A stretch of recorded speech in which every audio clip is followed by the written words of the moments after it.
Okay, thanks everybody for coming on. I appreciate this. So it's been a little while since we had our last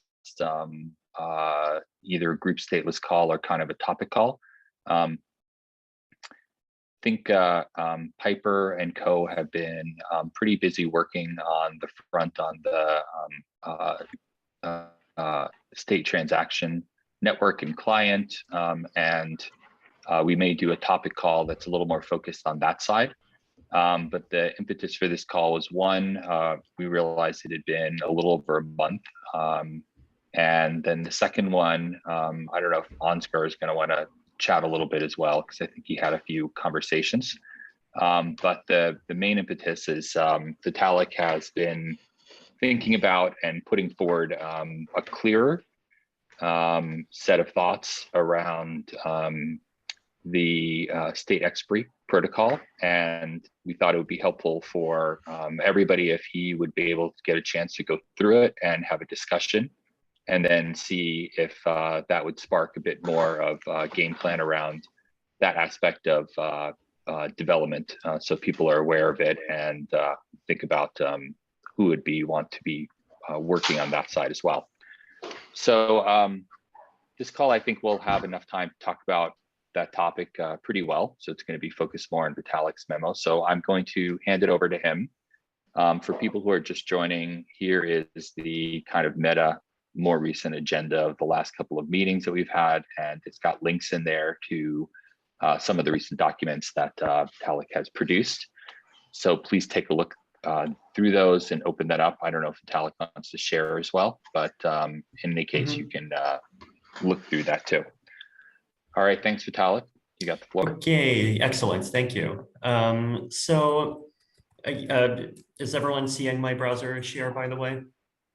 Okay, so picking up from the last statelessness discussion that we had, which I think was around, was it 2.5 months ago or something close to that? I think it may have been one in the middle as well, but the state where we were at then is basically that we had agreed on a somewhat more concrete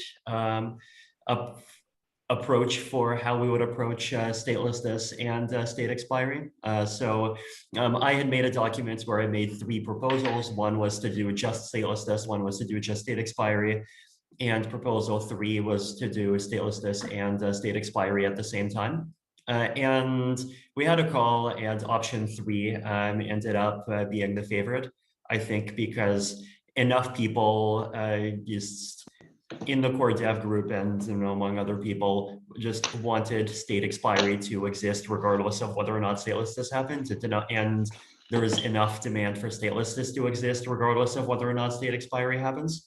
And so it turns out that it's actually easier to do both at the same time. And I have a bit of a kind of 1-paragraph explanation here for why. Like, basically, if you want to do state expiry without changing the tree structure to make witness sizes smaller, then you are going to need witness sizes for proving old state anyway, and those witnesses would be extremely large. And if you do statelessness without state expiry, then you have to basically do this complicated in-place swapping procedure to move from a hexaary tree to a verbal tree. So you actually end up with incurring a significant portion of the complexity of doing both anyway. And if you do both, then it turns out that you can avoid the inefficiencies, or many of the inefficiencies of each one, right? So some links here in this document, if anyone wants to kind of recap on kind of the history of statelessness and state expiry as ideas. But for this call, I'm going to kind of mostly assume that people have at least some backgrounds on both of them. So for statelessness, we've talked about the core idea enough, right? Basically, instead of clients having the state, clients have the state root, and blocks would come with witnesses that just prove what the individual pieces of state are that were accessed. State expiry is a bit more complicated because there's a lot of different ways to do it. But the core concept behind state expiry is that basically a state that was not read or written to recently somehow gets kind of dropped out of the state, right? And what it means for state to be dropped out could be different. So the older state proposals were actually very unforgiving. They basically said that if your state drops out, then your state's dead, and you're screwed. Like if you've got your ETH or you've got your Dojo on Mars or you've got your whatever, and you just like accidentally forgot about it for 2 years, then well, you're screwed, right? The recent proposals are more forgiving. And I think there has been a kind of steady increase in the amount of forgivingness that these state expiry proposals have. So the challenge that we were dealing with about 6 months ago was this concept of resurrection conflicts, where basically if some piece of state dropped out and we want to be friendly and we want to have the possibility of reviving state that was dropped out, then there was this problem that you have to somehow distinguish between a piece of state not being in the tree because it was dropped out. And so if you want to bring it back to life, you would have to provide a witness, versus a piece of state not being in the tree because, well, there was never anything put into that position in the tree in the first place. So I came up with this concept of address spaces, and so that was in the previous document. That kind of solves the problem. And address spaces, the solution behind address spaces is basically to say, well, we have these different regions where you can create contracts, and every region has some minimum time during which you're allowed to modify it, right? And so like basically, if you want to fill a new storage slot, you don't have to prove that there was nothing there before all the way back to t=0. You just have to prove that there was nothing there before all the way back to t= whatever was the earliest allowed time during which you were allowed to put anything there at all. And there's a new address space that opens up every period. And so there's always some place you can put a contract where after you put a contract there, then for at least 1 to 2 years, you can just throw things into new storage slots wherever you want without needing to worry about witnesses. So the core design of this particular state expiry proposal, kind of in this diagram here, right? Basically, instead of doing a continuous approach, right? So some of the older approaches were continuous. They said like every single account might have like a time to live counter, it has a balance. And if it's time to live or its balance drops to 0, that account gets sort of kicked out individually. Instead, we have a more discrete design, right? So we have the system of trees, and where every tree, there's a new tree every year, and every tree stores the information or state that was read or written to during that year, right? So here, as this example, we assume that we're in period 3. So this would be like the 4th year during which this system is running. And period 0 here, this tree contains state that was read or written to during period 0. This is state read or written to during period 1. This is state read or written to during period 2, and then here's period 3. Every tree except for the most recent one is fixed, right? So only the most recent tree can actually be modified. Any modifications go to the most recent tree. And if you want to read state, what you would do is you would first try to read it here. And if it is here, then that's what it is. If there is nothing here, so not even a 0, but just nothing, like some particular key is empty, then you go check the tree in period 2. If there's nothing there, you check the tree in period 1. And if there's nothing there, you check the tree in period 0. So the rule is that to read a piece of state, like it's always the value in the most recent tree that has something. And if no tree has anything, then you have 0.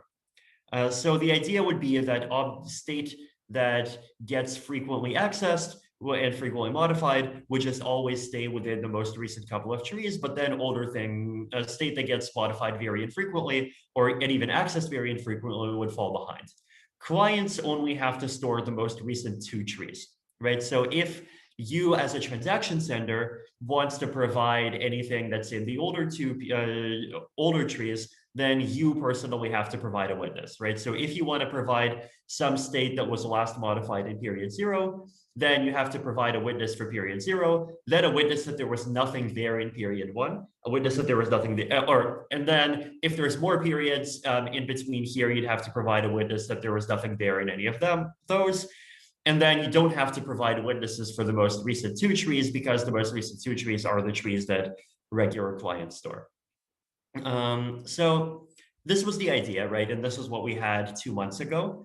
But the main feedback that I got 2 months ago was that in order to move closer to implementation and even to move closer to kind of sophisticated critique, people wanted to have a much more formally specified proposal that actually felt like something that, here's a complete description of how everything works, and it's even theoretically implementable, as opposed to something that just kind of looks like a set of principles and ideas. So that's what I did, right? So I came up with 2 proto-EIPs. So basically, they have most of the components of an EIP. Again, if Mike Azoltu was here and I tried to submit them as an EIP, he would probably yell at me 100 times, but they're still formally specified enough, and they have a complete implementation, and you can you can go and start implementing this as an implementer. I'm sure there's mistakes at some point, but it's still fleshed out enough that there is something here that as a client implementer, you can just go and create, right? And so there's 2 EIPs, and there's also this roadmap, right? So I guess I'll talk a bit about the roadmap. The idea is that this is a transition to Verkle trees and state expiry that happens in multiple stages, and we can implement it 1 stage at a time, right? So if we could just implement the first stage theoretically before we even start specifying the second stage any further. So the first stage is basically this hard fork that just begins period 1, right? So after this hard fork, we go from having 1 tree to having 2 trees. So we have still the Patricia tree, but then the Patricia tree becomes frozen solid. And then there is a new Verkle tree, right? So the new Verkle tree contains state that was edited or accessed after the fork, and the Patricia tree is just this old frozen solid thing that just is a record of what the state was right before when the fork happened. Right, so basically, and then the older tree is a Patricia tree, the newer tree is a Verkle tree. So what this does is it sets up a convenient environment to do some of the later stage things, because first of all, we already have after phase period or after this hard fork, we have a Verkle tree, and then the Patricia tree is frozen solid, so it becomes much easier to kind of do other manipulations to the Patricia tree. And this EIP, the period 1 hard fork, it's actually forward compatible with 2 things. It's forward compatible with finishing the roadmap and implementing full state expiry. And it's also, if we want, forward compatible with just abandoning state expiry. So what we would basically do is we would just poke everything in the Patricia tree, move everything slowly over to the Verkle tree, and then once everything is moved over to the Verkle tree, clients can just go and forget that the Patricia tree existed, right? So it's kind of forward compatible within sort of EIP 2584, like just full transition to a Verkle tree process. But it's also forward compatible with the rest of this roadmap, right? So after the period 1 hard fork or before the period 1 hard fork, at any point, we also have to do this address space expansion. So we have to extend addresses from 20 to 32 bytes. And this has 2 objectives, right? One objective is that we just need to allow more address space, more room for new addresses, so that we can create this notion of address spaces that I talked about for the state expiry concept. And also, it's a needed security measure at some points, because for things that require collision resistance, 20-byte addresses only have 80 bits of security, and it's nice to have addresses that have more bits of security, right? So in the scheme that I propose, we have 26 bytes that go into the hash, so we have more than 100 bits of security. If we want, we could go up to 27 as well. So I made a proposal for how to do this in a way that maximizes backwards compatibility, so 32-byte addresses can still interact with 20-byte applications. So you can still like hold your Shiba coins or whatever as a 32-byte address. You can still participate in Uniswap v3. You can still, participate in all your Ethereum applications. And then Epsilon here made a counter proposal where he just like took some of my ideas and then added some of his own thoughts, his own critiques, and kind of his own ideas for how to make this kind of transition even better, right? So I definitely recommend reading this document as well. And then the third step is the period 2 hard fork.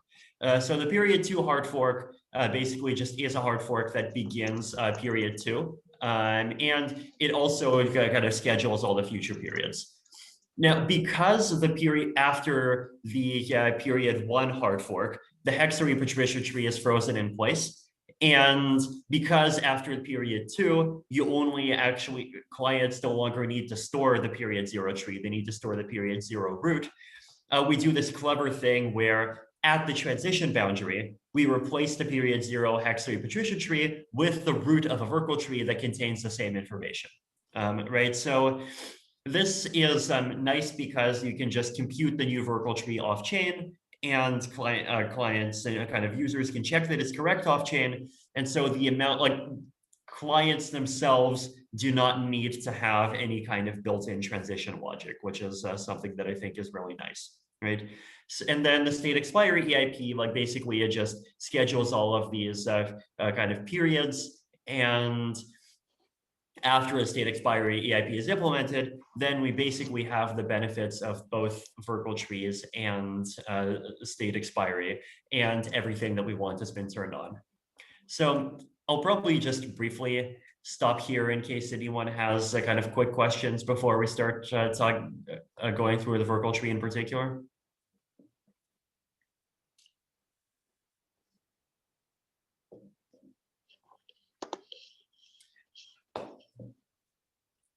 Ding dong. Okay, again, if no questions, right. Sometimes people do this stuff in the Zoom chat, or let me check the Zoom chat. Oh, Ipsil is the new name of the EWASM team. I didn't actually realize that. So okay, great. No, thank you very much to Axic and everyone for that lovely document. Okay, let's see. It's bad for offline clients. How would I generate all the required block witnesses if I was offline for 4 periods? Okay, well, this is part of state expiry, but I think the answer to that is if you were offline for, so the system is, the state expiry approach, right, is designed so that if you're offline for up to 1 period, you're completely safe. If you're offline for more than 1 period, then there's a risk that like state that you care about is going to be old state, or is going to become old state that you have to provide witnesses for. If you are running an archive node, so you're just like grabbing historical blocks and processing all historical blocks, then if you choose, you have the ability to like actually store either every state tree or potentially just the the portions of the state trees for the account that you care about. So that's one thing that you can do. The other approach that you have is that you can just ask the peer-to-peer network for block witnesses. I think realistically, in the long term, most users are just going to be relying on asking the peer-to-peer network. Right, so we definitely, like right now, the tooling for grabbing witnesses does not exist yet. But the good news is that like this whole state expiry here is the last of the 3 hard forks, right? And yes, like the responsibility for storing old state does kind of go over to the users. And potentially Piper's portal network can take over this responsibility. Potentially something like the Graph or like some similar solution can take over this responsibility. If worst comes to worst, like Etherscan and Etherchain, I'm sure will have APIs for witness provision. Like you only need to find 1 node willing to provide witnesses, and then you got it, right? So that's infrastructure that, like, the risk that old state will just literally not exist is like basically non-existent. But there definitely is a challenge in actually building up this infrastructure, but the good news is that we have a long time to do it. Right, and also, yes, a good point, Ansgar. The first period doesn't have to be 1 year. The first period, like basically, well, the length of the first period is not fixed, right? Because the first period is literally the period between, or the time between the period 1 hard fork and the period 2 hard fork. That could be 3 months, that could be 6 months, that could be 36 months. That all depends on our development time. So, okay, going to Virtual trees. Virtual trees, basically, they solve the key problem standing in the way of Ethereum being stateless client friendly, which is witness sizes, right? So a witness accessing an account in today's hex repetition tree is in the average case about 3 kilobytes. And then in the worst case, it could be even larger because you can attack the tree by kind of grinding keys that shove things into positions that are very close to each other. Virtual trees are much better. So the witness size goes down to about 200 bytes per account. And so stateless client witnesses go down by a factor of something like 15. And so stateless client witnesses with virtual trees actually are acceptably small. In addition to just virtual trees, this EIP also implements code virtualization, right? So this is using the 31 byte chunking scheme. I think one important point to keep in mind is that with virtual trees, witnesses, especially for small pieces of data like the code, the portion of the witness that's other than just the code itself is pretty negligible, right? And so there actually aren't really significant gains that we can make from like coming up with better chunking schemes, right? Basically, your witness just for a piece of code just is going to be like the specific portions of code that you accessed plus a maximum of 4 elliptic curve points points to the kind of different subsections of the code. So it's already close to optimal, in my opinion. There's not really much to be gained from optimizing further. But like, there you have it, right? So a witness right is going to be very small. We have code virtualization, and there are challenges involved in one is creating an EVM kind of modification that can keep track of which chunks of code you accessed. I intuitively think that this should not be hard because basically all you have to do is divide the PC by 31 and then poke a bit field. And if you poke the bit field and it's 0, then you fill that bit field and you do some logic. But if that position is already 1, then you just keep on going. So it's just a couple of arithmetic operations. But it's still important to make sure that gets kind of implemented efficiently. And then also there is the work of analyzing existing clients to make sure that existing clients are there was another analysis by the formerly known as EWASM team and now the Epsilon team showing how existing contract gas usage will increase.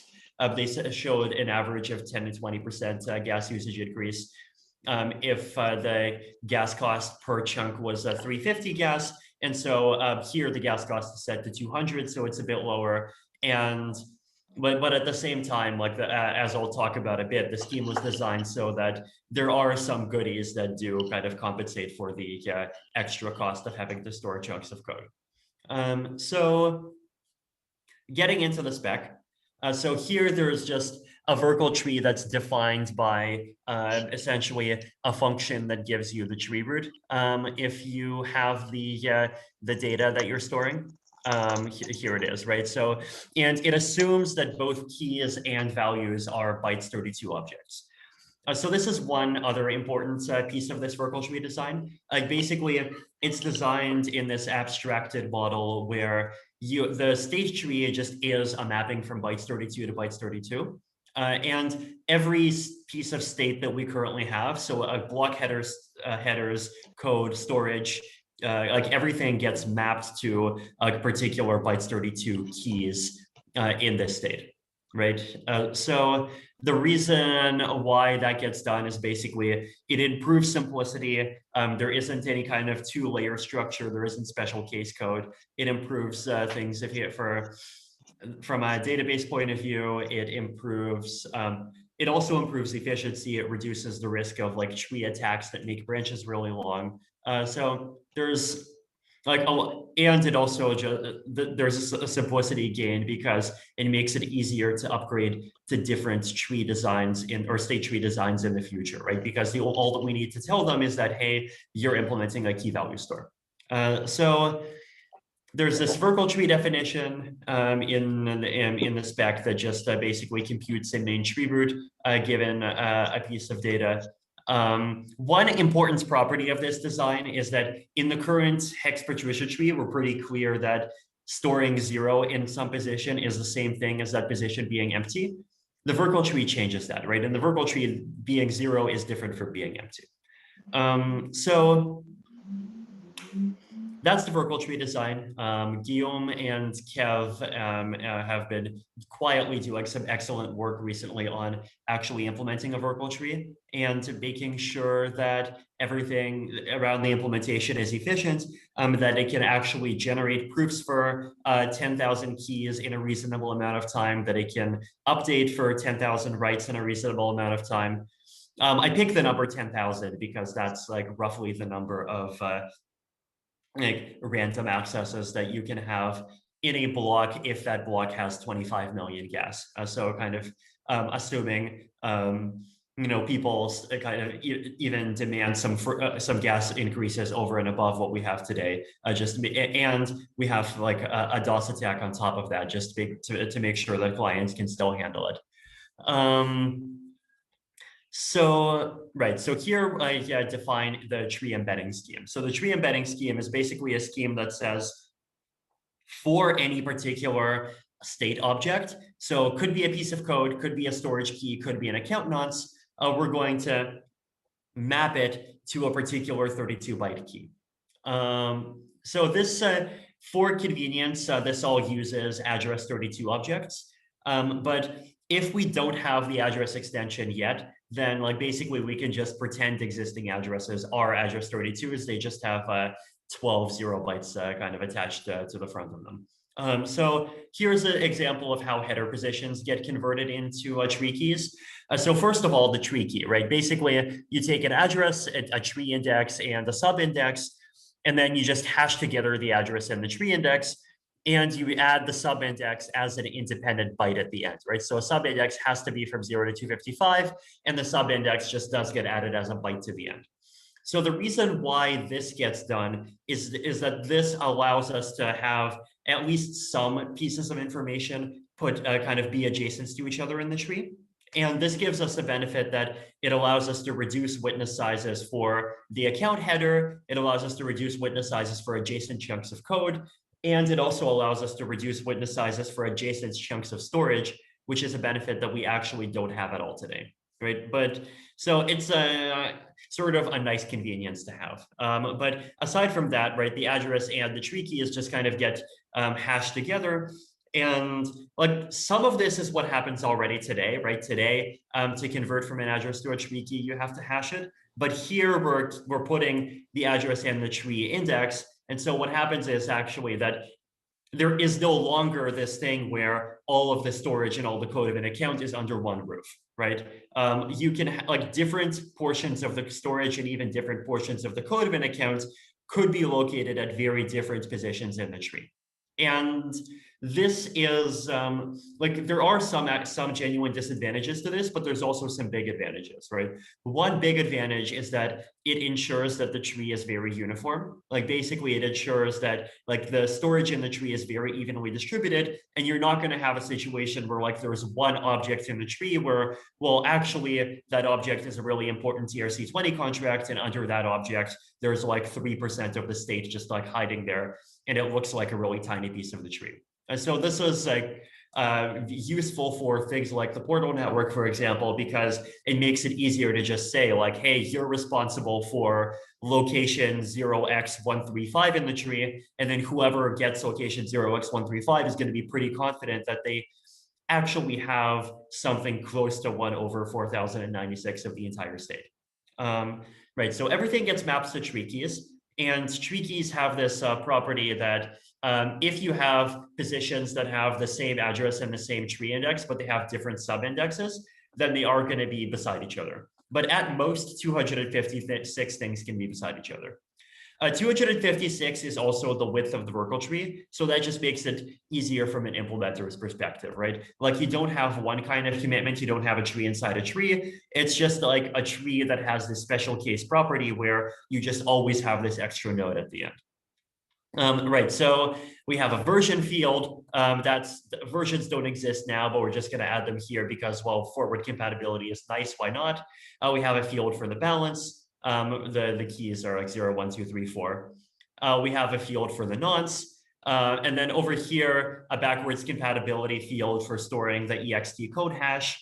If we want to screw backwards compatibility, we could always not have that, but like it's fairly low cost, so like whatever. And then we also have a field for the code size, right? And a field for the code size is also important because like that tells you for which code positions do you actually look at the code for, and for which code positions do you say, well, hey, we already know it's outside the code, and so we're just going to return 0. So now we also have tree keys for chunks of code. So a chunk is just a continuous set of 31 bytes, right? So bytes 0 to 31 in the code go to chunk 0, bytes bytes 0 to 30 in the code go to chunk 0, bytes 31 to 61 in the code go to chunk 1, bytes 62 to 92 in the code go to chunk 2, and so forth, right? And the reason why we do 31 bytes is because we need to have 1 byte that just stores like the number of leading bytes that's part of push data, right? So if you have a proof that just gives you like some random chunks in the middle of the code, you have to know what part of that code is push data, and so we have 1 byte that tells you. Just for for precision's sake, I have a kind of quick implementation here of code chunkification. So this just converts a piece of code to a sequence of these bytes 32 chunks. So basically, code gets split up into chunks. Chunk 0 gets saved at the position that you get by putting chunk ID 0 into here. Chunk 1 gets split into position 1, chunk 2 gets split into position 2. And then for storage, you also have a mapping, right? So if you have an address and you have a storage key, that also generates a tree key. One really important kind of cool feature here is that I basically set things up so that we have the block headers fields, they all take a tree key of 0. For the code offset is 128. And so if your chunk ID, oh, right, this should be, thank you, Guillaume, this should be chunk ID instead of chunk. If the chunk ID is less than 128, then this expression, like basically code offset plus chunk is less than 256. So that divided by 256 is going to be 0. And so for any code up to chunk 128, so up to about 3 kilobytes, the tree key is also going to be 0. And then for storage, basically, if your storage key is less than 64, then the position is going to be set to a number from 0 to 63, and then the tree key is also going to be 0, right? So this has this nice property that the header and the first 3 kilobytes of code and the first 64 storage slots all live under the same subtree. And so accessing all of those things becomes really cheap, right?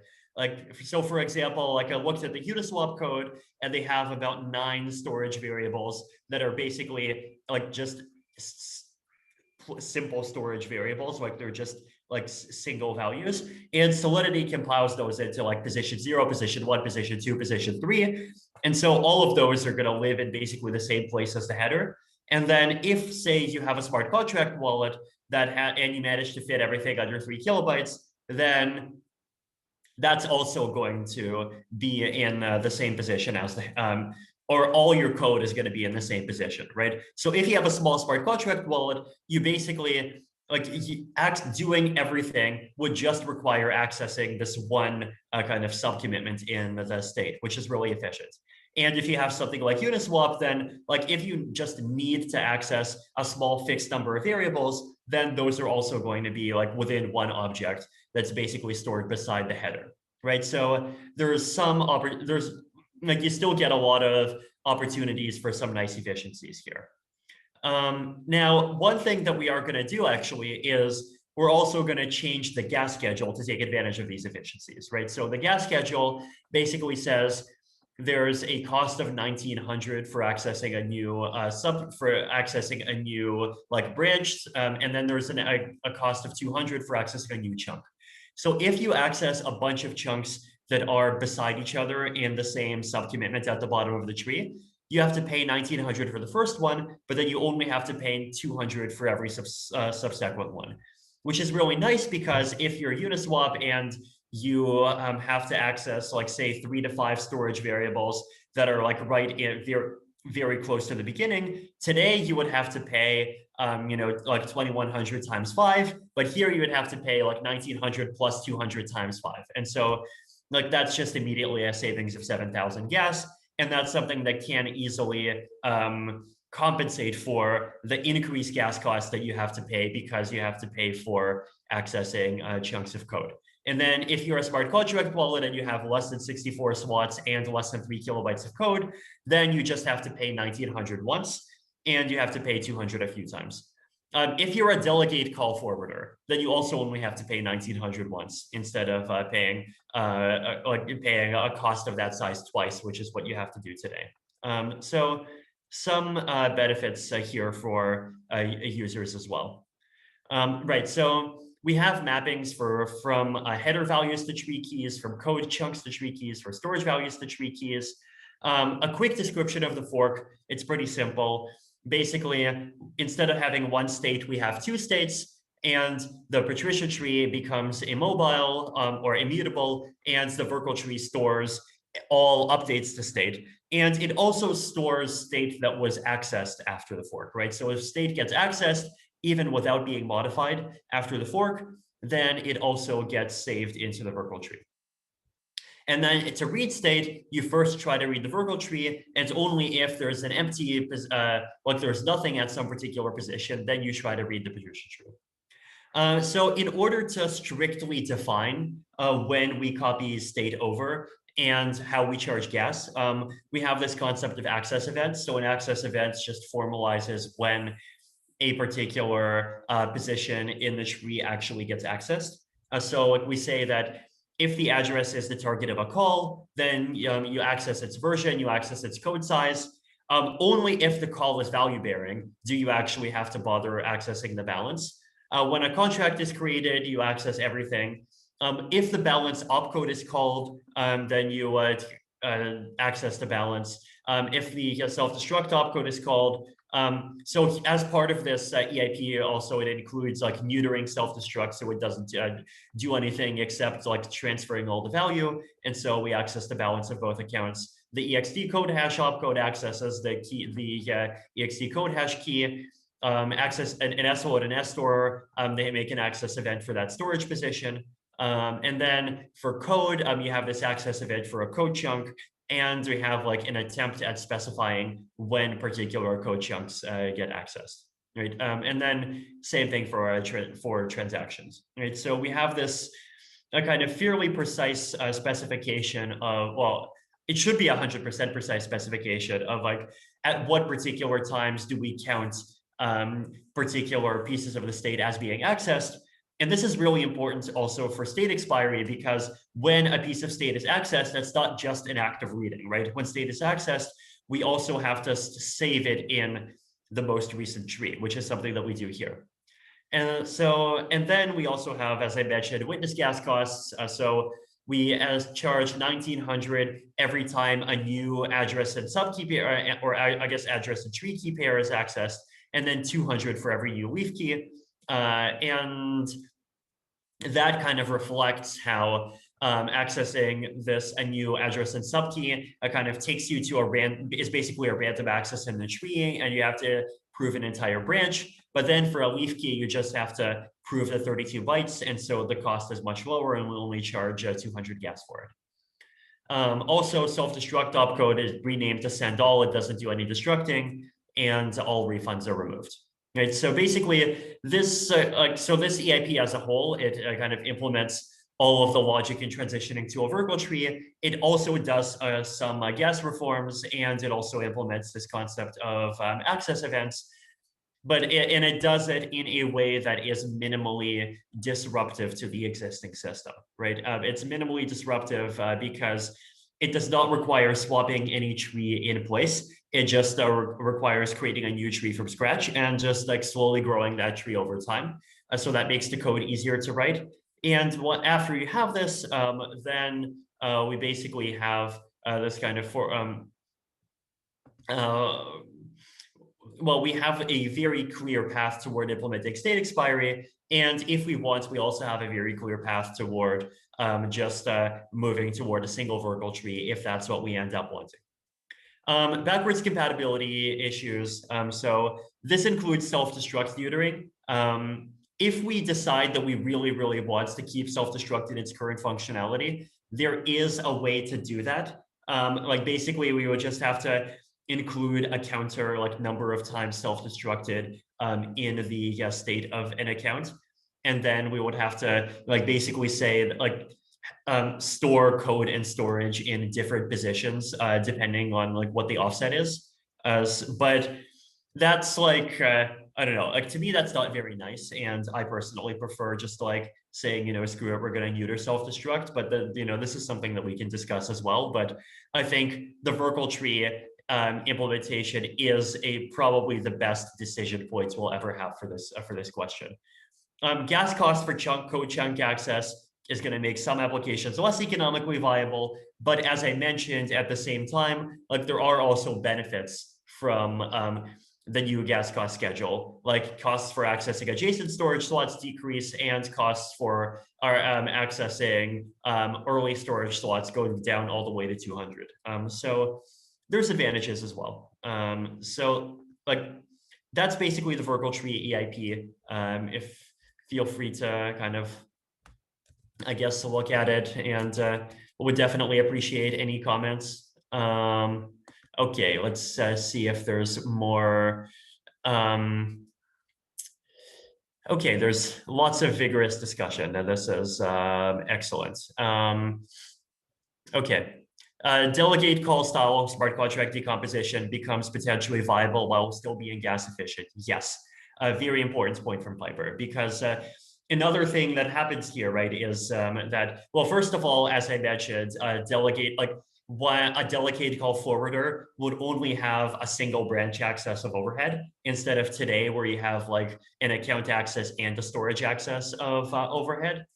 And another nice thing is that with this model, big contracts actually, like contracts with big code actually do cost more than contracts with small code. Because if you want to access all the big code, like basically storage is saved into multiple trees, right? Like every subtree, or sorry, code is saved into multiple trees, right? Every subtree is going to save a maximum of 256 code slots. So it's going to save a maximum of 8 kilobytes. And so if you have a maximum size to contract, it's going to be split between 4 trees. And so accessing all of the code is going to require 4 branch accesses, whereas smaller contracts require like fewer branch accesses.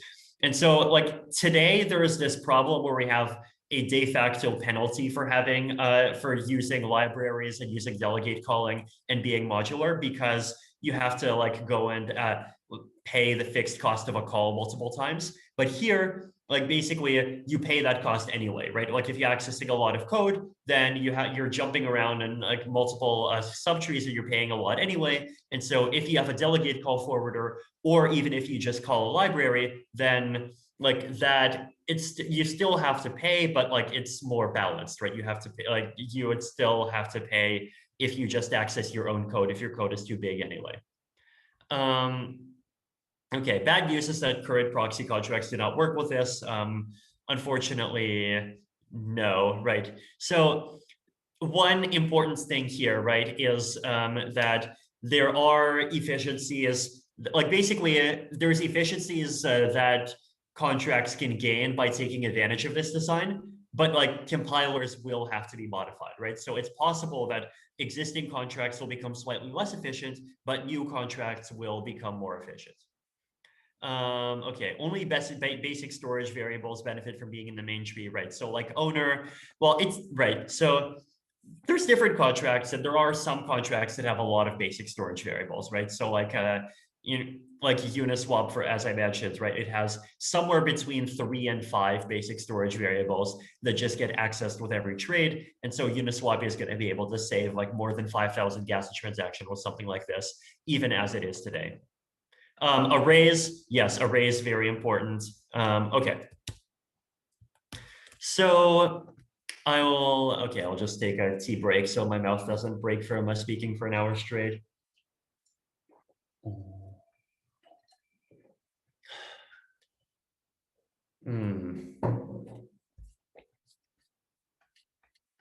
Right. So this EIP is the state expiry EIP, right? So this actually implements the state expiry mechanism. So it implements basically the thing that is in this diagram and is the thing that basically is option 3 in the documents that we talked about in the call that we had in March. So prerequisites of a state expiry: 1 is the Virtual Tree EIP, and 2, address extension. So at this point, we just assume addresses are 32 bytes, and we can make a new address type that is 32 bytes. So this EIP, basically, it assumes the post-Virtual Tree status quo, where you have 2 trees, and it goes from 2 trees to having n trees, where clients are only expected to store the last 2 trees. Older state can still be accessed, but the transaction sender is required to provide witnesses to verify any older state. Some parameters. So one here is the period length. So this assumes a period length of like slightly less than 1 year. But we can argue this parameter if we want.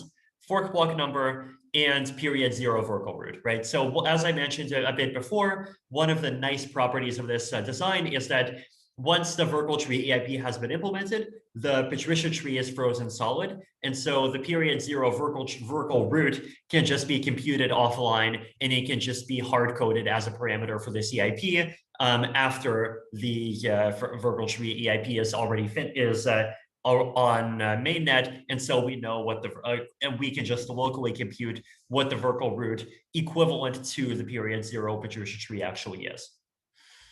So the transition, right? So at the fork block height, we have a state structure that has a Patricia tree and a Virtual tree, and we're going to change it to a list of Virtual trees. And we're going to start it off with 3 Virtual trees, where the first one is a Virtual tree that's just the period 0 Virtual root.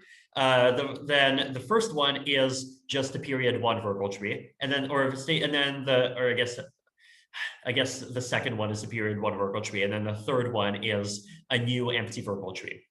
Clients only store the last 2 states. For all states except the previous, they just have to store the root because transaction senders have to provide witnesses. And so over here, like we're going to hard code the period 0 Virtual root, and so clients are just going to have this immediately.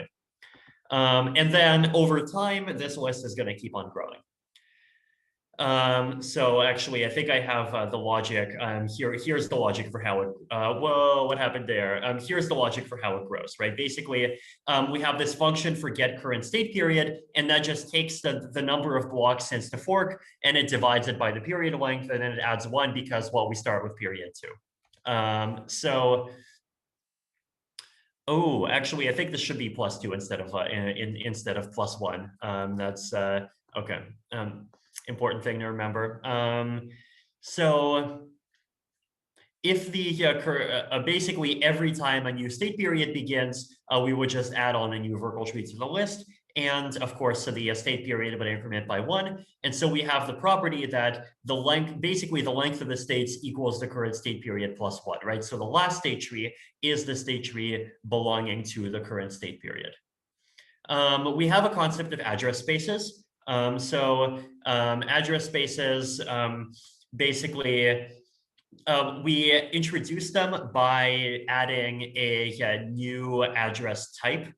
So this address type would use the 0x01 tag, but then it allows bytes 3 to 5 to be non-zero, and bytes 3 to 5 represent the address space number of an address in little endian form, right? So to get the address space number of an address, here we're going to assume the address version byte is either 0 or 1. And then if it's 0, then the first 12 bytes are constrained to be 0. And so this is going to return 0 anyway, right? Old style addresses are just for period 0. And then if the address is version 1, then you take the first 3 bytes, you interpret them as a little endian number, and that just is the address space number. In order to create transactions that send whose origin is in a new address space, we're going to add a new transaction type, right? And at the same time, we're going to overload this new transaction type so that this new transaction type is the new transaction type that can actually include proofs of old state and actually can properly interface with the state expiry mechanism. So once this EIP starts, basically everything, all the previous transaction types sort of become de facto deprecated, which is good, right? It's good to deprecate old transaction types. So the new transaction type has, I defined it as an SSZ structure. So we have a payload, and the payload just is a new transaction, signature, an ECDSA signature, and then old state proof. So this is a Verkle proof that proves the old state that is being claimed in the claimed state structure of the transaction. The old state proof is outside of the body that gets signed. And this is an important user convenience feature. The old state proof does not have to be signed because the old state proof is authenticated for being a valid proof against the claimed states anyway. And the old state and the benefit that you get from the old state proof not being signed is that it allows a third party to add an old state proof easily. So if you as a transaction sender do not have old state and you just send a transaction, then you would still have to know what the old states that you're claiming are, but someone else that has the branches can add the proof, which is nice. So the transaction, it's fairly simple. You have a nonce, a target address space, so which address space your ELA, the ELA that you're sending from is in. Gas, priority fee, max gas price, we know how these work. The to, value, data, and then the claimed states is just a list of what state you're claiming. And so you have, it's this container, and then you have an address. So each one of these containers, you have an address and a from period. So the address is what address state you're claiming, and then the from period is which period you're saying the state is going to be from. So is it from period 0? Eventually, if the current period is 12, then you could be claiming it from period 10 or period 7 or period 4. One other thing that I did here is I kind of overloaded this mechanism, so you can also claim that the from period is the current period. And this basically means that the state claims also double as an access list, right? So state claims they serve a dual purpose. They can both be an access list into current state, and they are a mandatory access list into historical state. And then I mentioned the old state proof. So here we have this new transaction type, a Verkle proof. I actually haven't defined Verkle proofs yet. It's not even in the Verkle tree EIP yet, but this is something that can probably be kind of fully spec'd out and finalized very soon by the Verkle tree team. And the claimed state structure serves a function of access lists. And then here we have a simple function to compute the origin. So basically, you take the signature, you EC recover it to a public key, and then we return a version 1 address where the address space of the address is based on the target address space of the transaction. And then everything else here is just the last 26 bytes of the, hold on. This should actually be, instead of payload, this should be pub key. That's another mistake on my part. So just the hash of the pub key, same as it is today. So when state period is at least 2, all the transaction types that before the CIP was introduced become invalid, right? Because you just have to have this logic in order to be able to interface with the kind of old state system. We also introduce a new opcode. I call it create 3, but if we introduce create 3 before, we could call this create 4. And create 3 allows us to create contracts that are in new address spaces. So create 3 takes stack arguments, very similar to create 2. You have a salt, except in memory size, memory start, amount of ETH you're sending, but you also have an address space. And then the contract address is created very similar to a create 2 address. You have creator, salt, and init code, and you just save it, except you also have the address space. So once again, recapping the concept of address spaces, basically an address space is just a number, but there is a rule that says that accounts in address space n can only be created in state periods that equal n or that are greater than n. And so a transaction, if the current state period is n, the transaction origin cannot be greater than n, and create 3 invocations cannot create address contracts whose address spaces are greater than n. So that's yes. Oh, I'm sorry. You were saying that sounded like a wrap up. Okay. That's right. Okay. I'm happy to kind of be quicker in kind of jumping through the rest of this stuff. No, well, basically, I actually I was jumping in because you know, even with sipping tea as you're going along, I think you know, you wrote quite a bit of material here, and it's all quite valuable. We're about at the top of the hour, and I want to be conscious that we're probably going to have some people go off. I think it is really valuable for people to see the, you know, all of the kind of details as you're going through on the thinking. I'm wondering if rather than you kind of going to hyperspeed, if it might be helpful for people now having the first intro and seeing this, if we schedule a follow-up call in a, you know, in a week or so to do the second portion, and then we can have a more extended conversation, given that I think people see now how kind of concrete and real and thorough the thinking is across these. I think a few people in the comments also raised the point about how, you know, users are holding state or the portal network or other things, which I think is going to be a very big, you know, good discussion to have as well. So I'm wondering if I don't see questions that you need to answer really on the chat side. I think people have been mostly listening as you've been going through here. Does that sound reasonable to do a follow-up that allows you to go through this more next week? Right. That sounds very reasonable. Yes. Oh, this is nice. It definitely looks like there's a lot of kind of good questions already, and I mean, a lot of the good questions have been answered. But and I'm sure people will have more questions a week from now. So yeah, definitely a good idea to have another call then. Okay. Very good. Yeah, Joseph is saying same day and time next week. I think that's a reasonable starting point, certainly. I think the only people that, well, yeah, it's a little hard for Pacific and Mountain time, but other than that, the time is a pretty good time for many others.